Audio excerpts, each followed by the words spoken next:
어머니, 여기서 놓치면 우리 둘 다 못 살아요. 제발, 제발, 제 손 놓지 마요. 시작 전 여러분의 구독, 좋아요, 따뜻한 댓글 한 줄이 북한의 가장 따뜻한 안부가 되길 바랍니다. 그럼 사연 시작하겠습니다. 평안북도 변두리 작은 마을, 겨울이 길게 내려앉은 어느 새벽, 얼음장 같은 찬 기운이 흙벽을 파고드는 낡은 흙집 안에서 며느리 정이는 콩나물, 몇 가닥과 옥수수 가루를 조금 끓여 얇은 죽을 만든다. 냄비 바닥이 다 드러나도록 긁어내며 저어도 죽은 너무 묽고 향도 거의 없다. 그마저도 이웃의 손을 빌려 어렵게 얻은 재료였다. 벌써 며칠째 두 사람이 나눠 먹을 식량이 떨어진 지 오래였다. 시어머니 개순이 방 안에서 헛기침을 하자 정희는 젓가락을 멈추고 귀를 기울였다. 그 기침 소리는 마른 나뭇가지가 부러지는 듯한 오래된 고통의 흔적이 섞인 소리였다. 조용한 새벽 공기 속에서 너무 또렷하게 들렸다.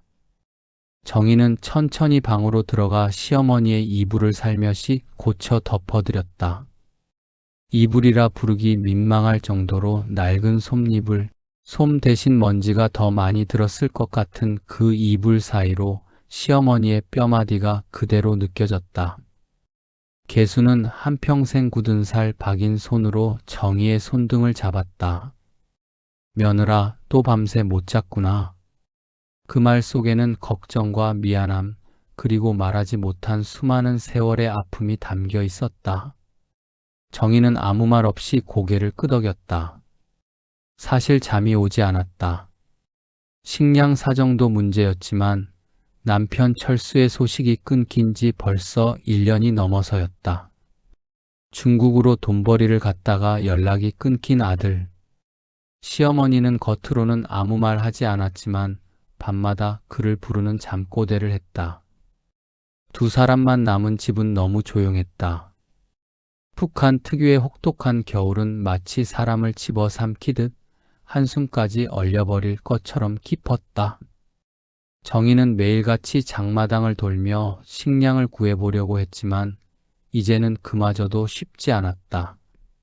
사람들 얼굴의 생기가 사라진 지 오래였고 물건을 들고 나오는 사람보다 쓰러져가는 노인을 부축하는 손길이 더 많아졌다. 그런 장마당 풍경을 보고 돌아올 때면 정희는 늘 같은 생각을 했다. 이대로는 우리 둘 다 죽는다. 그러면서도 정희는 시어머니를 두고 혼자 떠나는 상상을 단 한 번도 제대로 하지 못했다. 이 집에서 함께 지낸 세월, 함께 새끼를 버텨온 날들, 남편이 없는 사이 시어머니가 유일한 가족이 되어줬던 시간들이 너무 깊게 마음에 새겨져 있었기 때문이다. 시어머니 역시 정이 없이는 하루도 버티기 어려웠다. 무릎은 오래전부터 부어 있었고 걸을 때마다 신음이 나왔다. 몸은 마른 나뭇가지처럼 휘었고 눈 또한 침침해 거리감을 잘 잡지 못했다.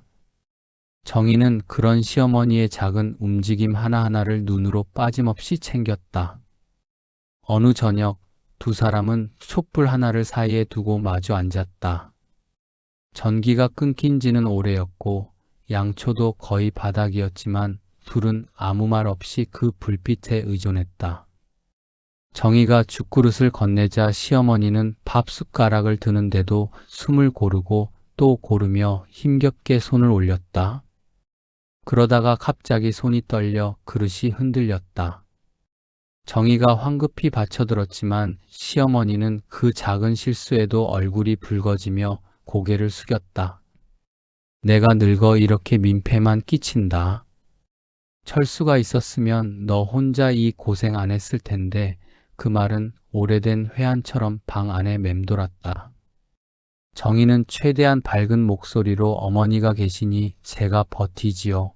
걱정 마세요 라고 했지만 마음 한구석에서는 거짓말처럼 느껴졌다. 북한의 겨울은 사람을 시험하고 굶주림은 인간의 한계를 매일 조금씩 갉아먹고 있었다. 시어머니를 업고라도 국경을 넘을 수 있을까? 그 생각이 들 때마다 정희는 스스로를 비겁하다고 느꼈다. 현실적으로는 불가능에 가까웠고 시어머니의 건강 상태를 생각하면 위험천만한 일이었다. 하지만 가만히 있다가는 두 사람 모두 서서히 사라져갈 것이 분명했다. 며칠 뒤 이웃집에서 누군가 잡혀갔다는 소문이 돌았다. 장마당에서 밀수를 했다는 이유였다. 그 소식은 정희의 마음에 불길처럼 번져갔다. 언제 우리 차례가 될지 모른다. 이 마을, 이 삶이 더는 안전하지 않다는 확신이 들었다.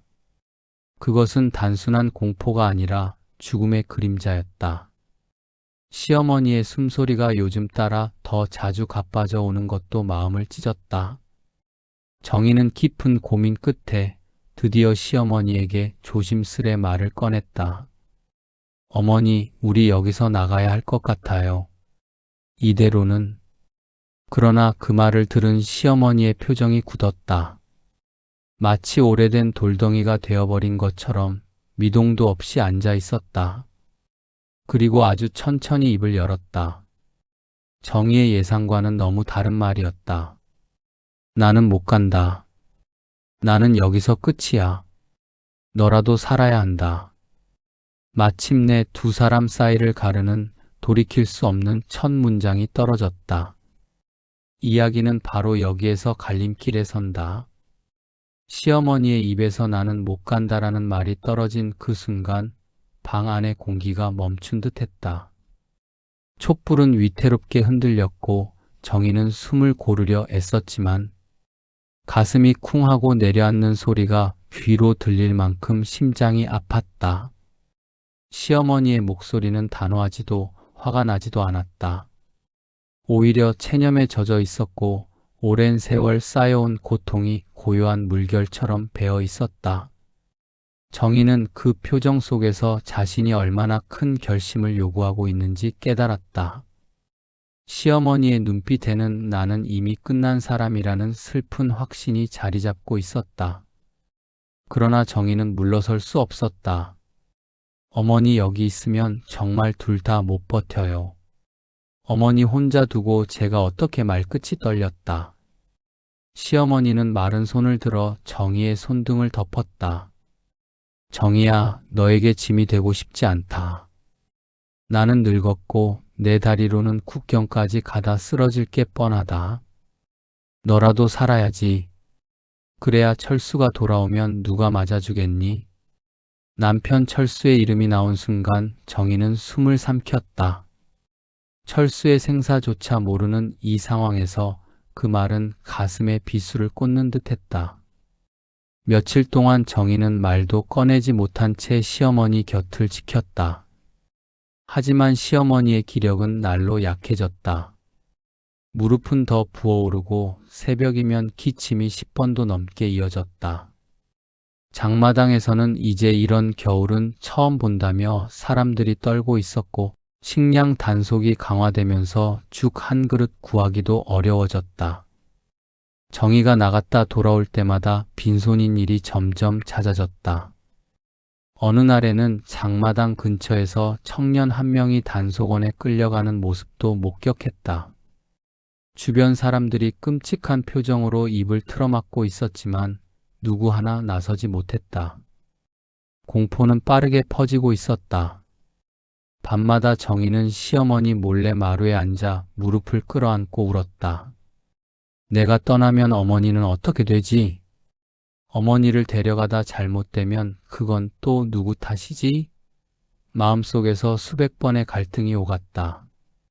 하지만 떠나지 않으면 두 사람 모두 천천히 굶어 죽을 것이 분명했다. 그 현실이 정희의 가슴을 짓눌렀다.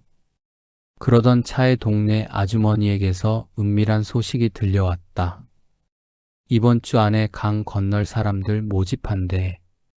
믿을 만한 사람이라는데 근데 값이 좀 세. 그 말은 희망이었지만 동시에 위험이기도 했다. 정희는 고민 끝에 밤늦게 아주머니를 다시 찾아가 브로커에 대한 이야기를 들었다. 하지만 아주머니의 말투에는 어딘가 모르게 망설임이 묻혀 있었다.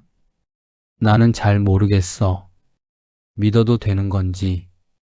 브로커를 만난 날 시어머니는 집에 누워 거의 움직이지 못했다.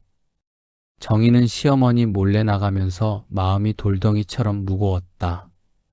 브로커는 40대 중반쯤 되어 보였고 눈은 매서웠다. 그는 술 냄새를 풍기며 말했다. 지금 아니면 올해는 기회 없어. 경비대 교대 시간 맞추면 가능하긴 해. 말은 자신감 있게 했지만 그 눈빛은 어디선가 굴러온 욕망과 두려움이 섞여 있는 듯 했다. 정희는 불안을 느꼈지만 기회를 놓칠 수 없었다. 집으로 돌아온 정희는 시어머니의 손을 잡았다. 어머니, 저 혼자 가라는 말 다시 하지 말아주세요. 저 어머니 놓고는 한 발자국도 못 가요. 정희의 목소리에는 결단이 들어 있었다. 시어머니는 눈을 감고 한참을 말이 없었다. 그러다 아주 작은 목소리로 내가 너만큼 젊었으면 하고 중얼거렸다. 그 말은 정희의 마음을 찢어 놓았다. 시어머니는 결국 고개를 끄덕였지만 표정에는 불안과 두려움이 또렷하게 남아 있었다. 그리고 탈출 당일 새벽. 하늘은 아직 완전히 밝지 않았고 눈발이 살짝 날렸다. 두 사람은 낡은 옷 몇 벌만 가방에 넣고 집을 나섰다. 시어머니는 걷는 것조차 힘들어 보였지만 정희의 팔을 꽉 잡고 따라왔다. 마을 밖 길목에서 브로커와 몇 명의 사람들이 모여 있었다. 빨리 움직여야 한다. 오늘은 순찰이 평소보다 빠를 거다. 브로커의 말은 시계를 들여다보는 듯 급박했고 그는 사람들의 눈을 피하며 계속 주변을 둘러보았다. 강 근처에 다다르자 눈보라가 거세졌다. 땅은 얼어붙어 있었고 사람들 숨소리만 하얗게 피어올랐다. 시어머니는 몇 걸음마다 숨을 헐떡였다. 정희는 마음이 무너졌지만 포기할 수 없었다. 강은 생각보다 더 넓고 깊어 보였다. 얼음은 언뜻했지만 곳곳이 깨진 흔적이 있었다. 그때 브로커가 갑자기 말했다. 지금 건너야 해. 경비대 교대 시간 얼마 안 남았어. 뒤처지면 난 책임 못 져. 그의 말투는 점점 거칠어지고 있었다. 바로 그때 시어머니가 다리를 떨며 주저앉았다. 정희야, 나는 더 못 가겠다. 여기서 나 내려놔라. 며느리는 당황해 시어머니를 부축했지만 시어머니의 다리는 이미 감각이 거의 없다시피 했다. 시어머니는 떨리는 손으로 정희의 얼굴을 만지며 말했다. 너라도 살아. 나는 이제 여기까지야. 정희는 눈물을 삼키며 고개를 저었다. 어머니, 제발 그런 말씀하지 마세요.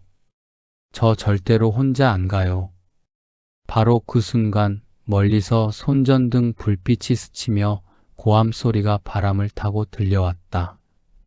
경비대 순찰이었다. 브로커는 욕설을 내뱉으며 소리쳤다. 빨리 안 움직여? 뒤지기 싫으면 뛰라고. 사람들은 혼란에 빠져 사방으로 흩어지기 시작했다. 그리고 혼돈 속에서 두 사람의 운명은 벼랑 끝으로 밀려났다. 강가에서 들려오던 경비대의 고함 소리는 점점 더 가까워졌다. 사람들은 제각각 비명을 지르며 눈밭을 가르고 도망쳤고 브로커는 자신만 살겠다는 듯 앞장서서 뛰어가기 시작했다. 정희는 순간적으로 그를 붙잡고 싶었지만 곁에서 힘없이 쓰러져가는 시어머니를 보자 발이 떨어지지 않았다. 시어머니는 바닥에 손을 짚은 채 떨고 있었고 숨을 몰아쉬는 소리가 거칠게 터져 나왔다. 정희야, 가라. 나 때문에 죽을 필요 없다. 그 말은 자꾸만 정희의 심장을 찔렀다. 하지만 정희는 한 번도 그 말을 받아들인 적이 없었다. 어머니, 저는 절대로 혼자 안 갑니다. 정희는 결단한 눈빛으로 말했다. 경비대의 손전등 빛이 점점 가까워지자 공포가 가슴을 쥐어짜듯 밀려왔지만 그녀는 주저하지 않았다. 시어머니를 부축해 일으키려 했지만 시어머니의 다리는 더 이상 힘을 받지 못했다. 결국 정희는 몸을 낮춰 시어머니의 등을 바라보았다. 어머니, 엎혀요. 지금 아니면 우리 둘 다 끝이에요. 시어머니는 놀란 눈으로 며느리를 바라봤다. 한평생 자신을 위해 이렇게까지 하는 사람이 있을 줄 몰랐다. 정희야, 내가 얼마나 너를 괴롭게 했는데. 하지만 정희는 울먹이며 고개를 저었다. 어머니는 제게 마지막 가족이에요. 살아야죠, 둘 다. 정희는 온 힘을 다해 시어머니를 등에 업었다. 시어머니의 몸무게는 마른 몸이었지만 그 순간만큼은 수십 년의 세월과 고통, 모든 짐을 함께 짊어지는 느낌이었다. 발밑 얼음이 살짝 깨지는 소리가 들리자 정희는 이를 악물었다. 숨을 깊게 들이마시고 발을 내디뎠다. 강 중앙으로 향할수록 얼음은 점점 얇아졌고 바람은 얼굴을 난자하듯 몰아쳤다. 시어머니는 며느리의 목덜미를 조심스럽게 잡고 있었다. 정희야, 내가 너한테 미안한 게 너무 많다. 너한테 선한 말 한 번도 제대로 못 해준 것 같아서. 시어머니의 말이 끝나기도 전에 정희는 고개를 저었다. 어머니, 그런 말 하지 마세요.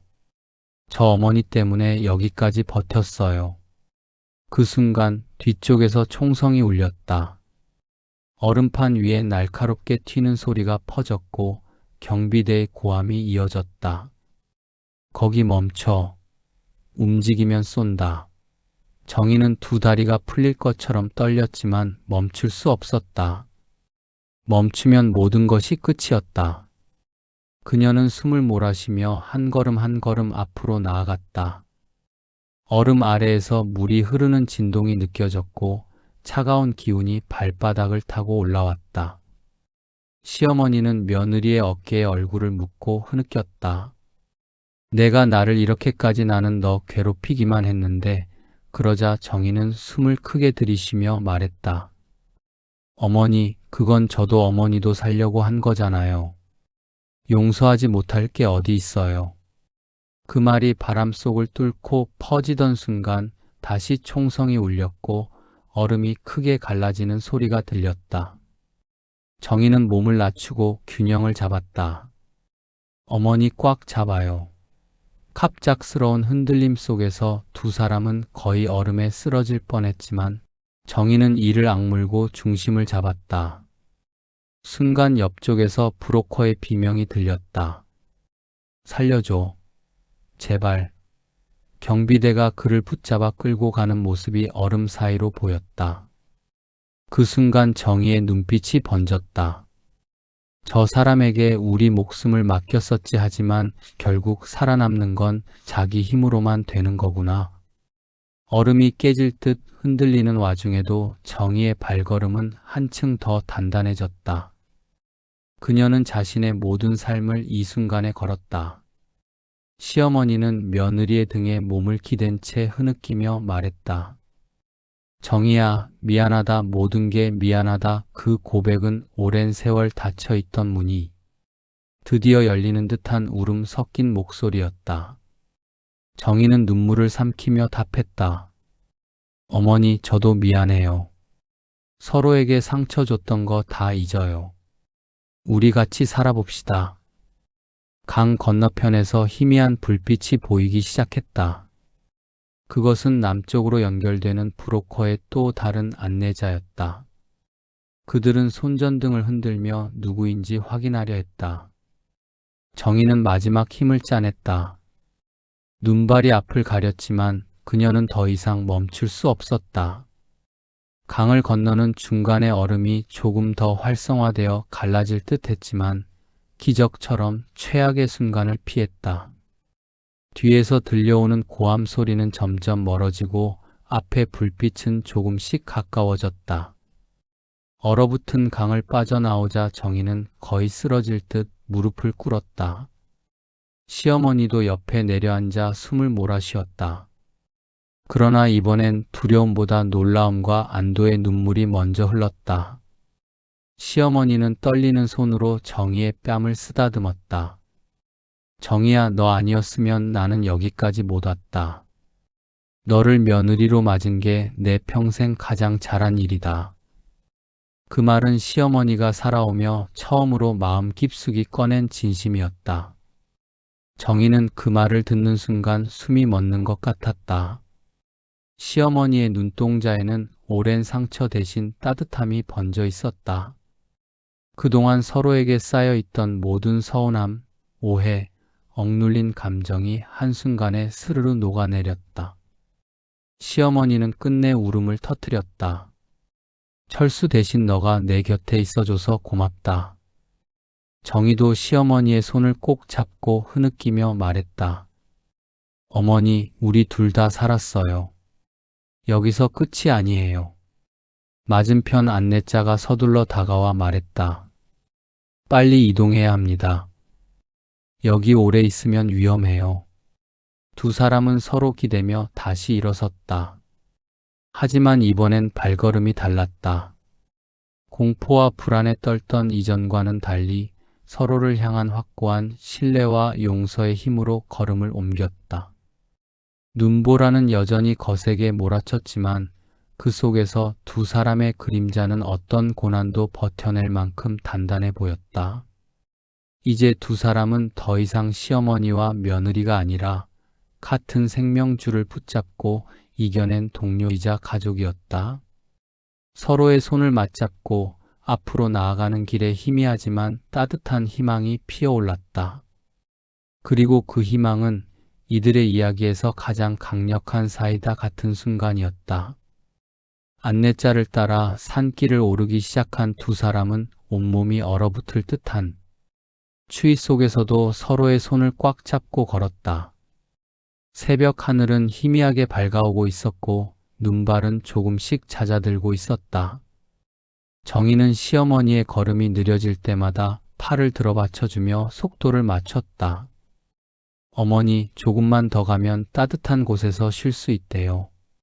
그 말은 정희 자신에게도 하는 다짐이었다. 시어머니는 숨을 헐떡이며 고개를 끄덕였다. 정희야, 내가 내 손을 이렇게 잡고 걷는 게 꿈만 같다.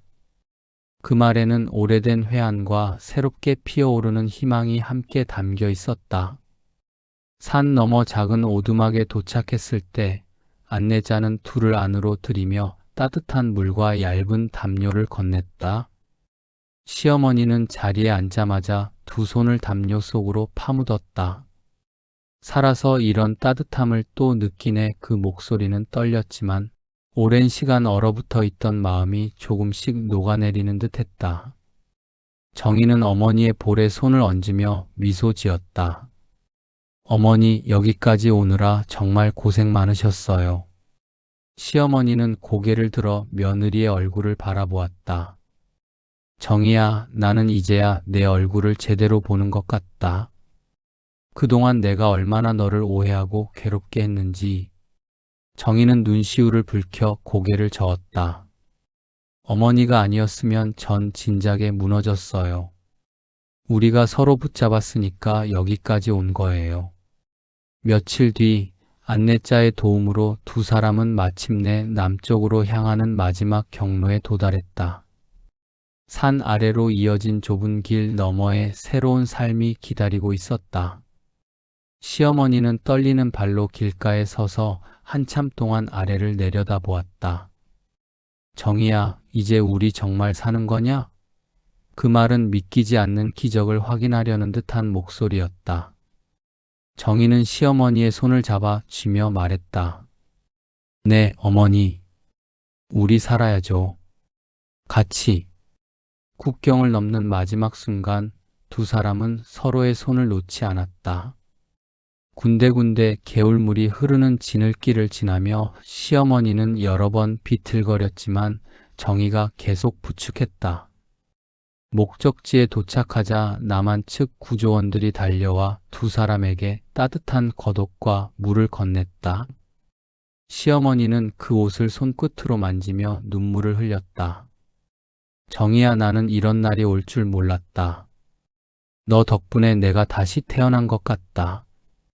정희는 시어머니의 손을 꼭 잡고 조용히 대답했다. 어머니, 이제부터는 저희 둘 다 새로 태어나는 거예요. 며칠 뒤 임시 보호소에서 제공된 첫 식사는 따뜻한 밥, 김치, 미역국이었다. 시어머니는 숟가락을 들자마자 손이 떨렸다. 이게 정말 우리 먹으라고 주는 거냐? 국물 한 숟갈을 입에 넣은 시어머니는 얼굴을 손으로 가리며 울음을 터뜨렸다. 정희도 그 모습을 바라보다 끝내 눈물을 흘렸다. 어머니, 이제는 배고파도 참는 세상 아니에요. 우리가 버텼으니까 여기까지 왔어요. 며칠이 지나자 시어머니는 천천히 기력을 되찾기 시작했다. 의료진은 시어머니의 무릎과 허리를 정성스럽게 치료해 주었고, 정희는 그 옆에서 병간호를 하며 시어머니의 작은 변화들을 기쁨으로 받아들였다. 어느 날 아침 시어머니는 정희에게 살며시 말했다. 정희야, 내가 나를 업고 얼음판을 건너던 그 순간 나는 이미 죽어도 여한이 없다고 생각했다. 그런데 이렇게 살아있네. 내 덕분이다. 정희는 시어머니의 손을 꼭 잡으며 말했다. 어머니가 살아계시니까 저도 살 수 있어요. 그리고 마침내 두 사람의 신분 확인 절차가 끝나고 남한에서 새로운 삶을 시작할 준비가 되었다고 전달되던 날, 시어머니는 창밖의 햇살을 바라보며 조용히 중얼거렸다. 정희야, 우리 아들 철수가 어디선가 보고 있다면 너한테 정말 고맙다고 할 거다. 정희는 목이 메었지만 미소를 잃지 않았다. 어머니, 철수가 어디 있든 꼭 알아줄 거예요. 우리가 서로 지켰다는 걸. 그날 저녁, 보호소 복도 끝에서 두 사람은 나란히 걸었다. 새로운 세상으로 가는 문 앞에서 시어머니는 걸음을 멈추고 말했다. 정희야, 앞으로 내가 너한테 기대도 되겠지? 정희는 망설임 없는 웃음으로 대답했다. 어머니, 이제는 서로 기대면서 사는 거예요. 따뜻한 바람이 창문 사이로 스며들며 두 사람의 어깨를 감싸 안았다. 지난 세월의 상처들이 천천히 아물어가는 소리가 들리는 듯 했고, 앞으로 열릴 새로운 삶은 고요하게, 그러나 단단한 빛으로 그들을 맞이하고 있었다. 감사합니다. 구독과 좋아요는 영상을 제작하는데 큰 도움이 됩니다. 항상 계시는 곳에 행복과 감동이 가득하시길 바랍니다.